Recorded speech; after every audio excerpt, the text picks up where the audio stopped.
Hello, ladies and gentlemen. This is Ben with Irritable Gardens. Today, I have a nice one for you. Today, I want to talk on how to prevent blossom end rot for your tomatoes, your pepper, your squash. There's a reason why you planted tomatoes, pepper, squash. You plant them because you want the fruit. You want to eat the fruit. You want to enjoy it. You are always happy when you see the fruit on your plants. And you are expecting those fruits to grow to maturity, pick them, eat them, even with your family. But one day you will come to pick or to see the progress of your tomatoes, your pepper, your squash, and you see that the bottom of the fruit, there is a dark spot, a black spot. That is called blossom end rot. And you don't want that. So today I'm going to talk on how to prevent it from happening so that you can have your complete fruit. Prevention is better than cure. Why is it better? Because to cure, something must have happened for you to cure it, which will affect the productivity of your plants, of your vegetables, of your tomatoes, your pepper. It will reduce the number of fruits that you will get. But if you can prevent it from happening, then it means that you will enjoy every fruit that you have. You won't have to throw some away. You won't have to cut off part of the fruit. Your tomatoes, you will enjoy your tomatoes. You enjoy your pepper. You enjoy your squash. So today, I want to show you how you can prevent it from happening. Because when blossom end rot happens, it means one of two things. Your soil does not have enough calcium. Or it has calcium, but your irregular watering of your tomatoes or pepper is affecting your plant from getting enough calcium in. But most of the times is that your soil lack calcium. So I'm going to show you how to prevent it from happening. Let's go.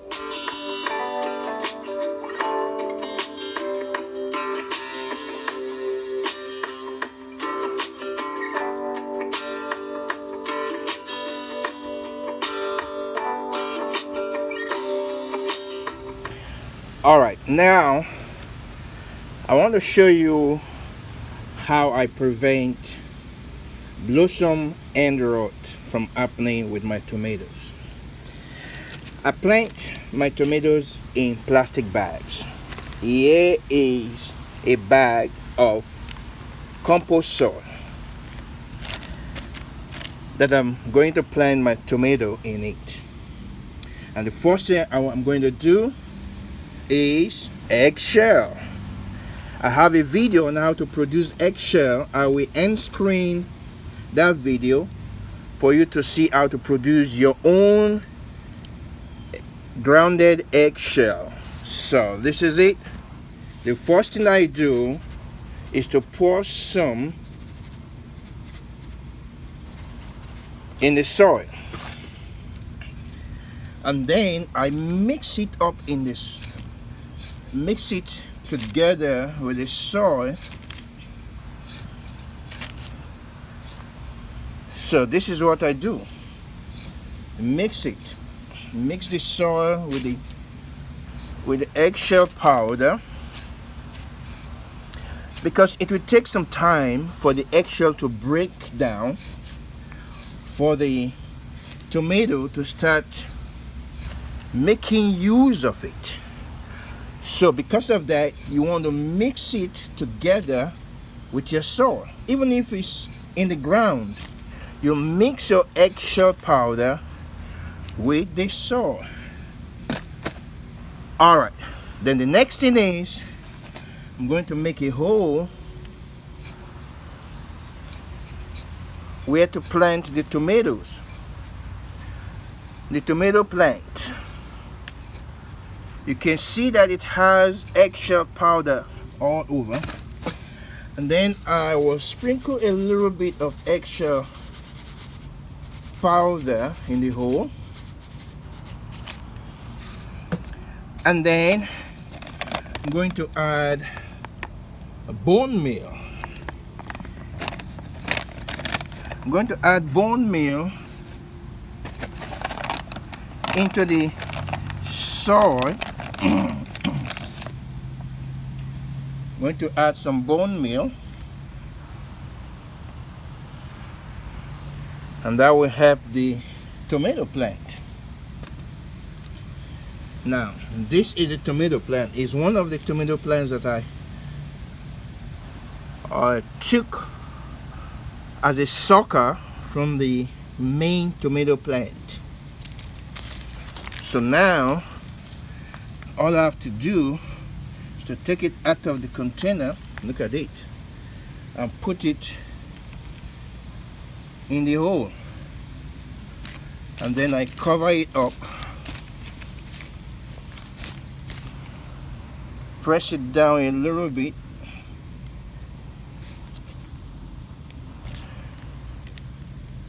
so you can see that it has eggshell everywhere in the soil. So eggshell, and then the next thing I'm going to do is I'm going to give it Epsom salt.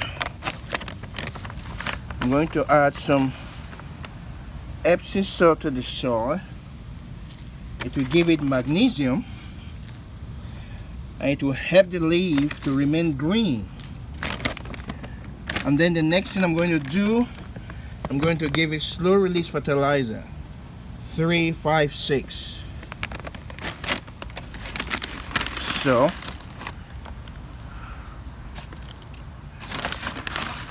I'm giving it that, and then I mix it into the soil together with the Epsom salt, with the slow release fertilizer, and that is it. Then the next thing I will do is I'm going to water it, and then in the next few days I'm going to give it soluble fertilizer that has more phosphorus than nitrogen. Soluble fertilizer that has more phosphorus percentage than nitrogen percentage. So you can see that from the beginning it has calcium, it has magnesium with the Epsom salt, and then it has slow release fertilizer that will help the tomato to produce fruits, because the phosphorus is 5, is more than the nitrogen that is 3. The NPK, 3 for nitrogen, 5 for phosphorus, 6 for calcium, 6 for potassium.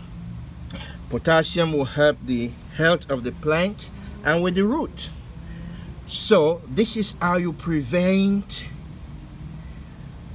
blossom end rot. From the beginning, the soil has calcium, and then every month you can add more, because as you water your plant, your pepper, your squash in container, every time you water it, it washes away the nutrient. Let me show you. Okay, here is my tomato plant. Look at the tomato. Look at. Look at. There is no blossom and rot.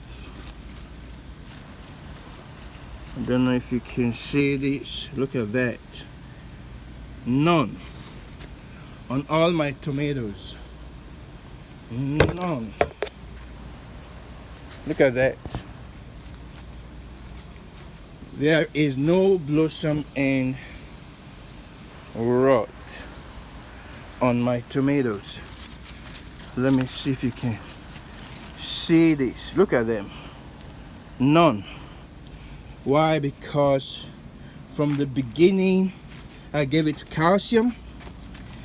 You can see some eggshell. So what I do, because I grow mine in the bag, is once a month I add, you see, I had eggshell powder once a month. Why do I do it once a month? Because from the beginning, when I planted this tomato, I added eggshell powder to the soil, just like what you saw. I added eggshell powder. But it takes a while for it to break down. So the one that I put at the beginning is almost used up. So every month I add more, so that before the last one will be used up, there is another set that I've started breaking down. So you can see that, okay, I've done that. And then also I'm going to give it Epsom salt, because every time that you water your container tomato pepper, it loses all those nutrients. So now I've given it calcium, which is the eggshell powder for calcium. Now I just gave it Epsom salt for magnesium, and then I'm going to add more slow release fertilizer to give it more nutrient.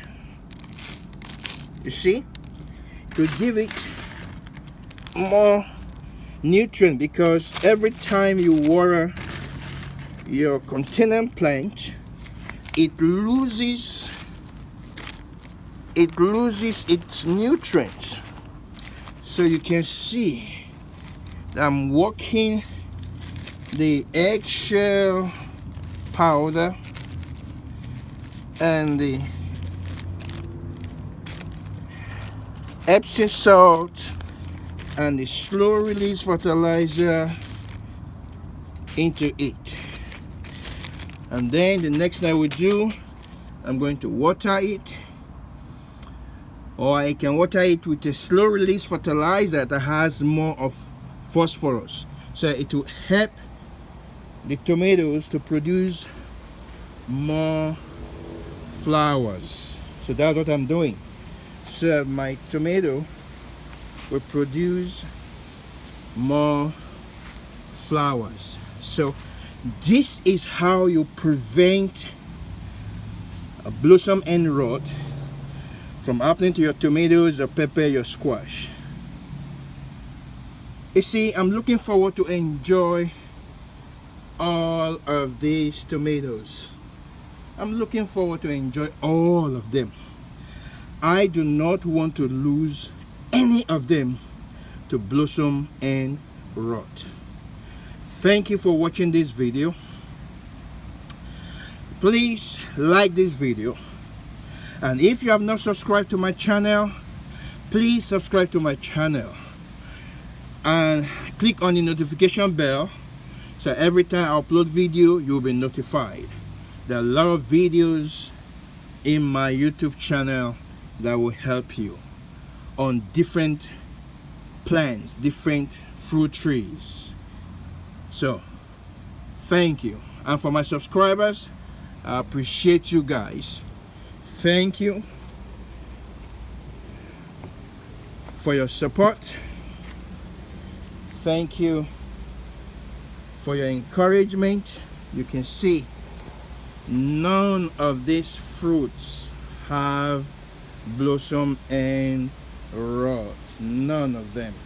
So I'm looking forward to enjoy every one of my cherry tomatoes. This is my aroma tomato. I have them all here. So thank you, and I will see you in the next video. God bless you real good.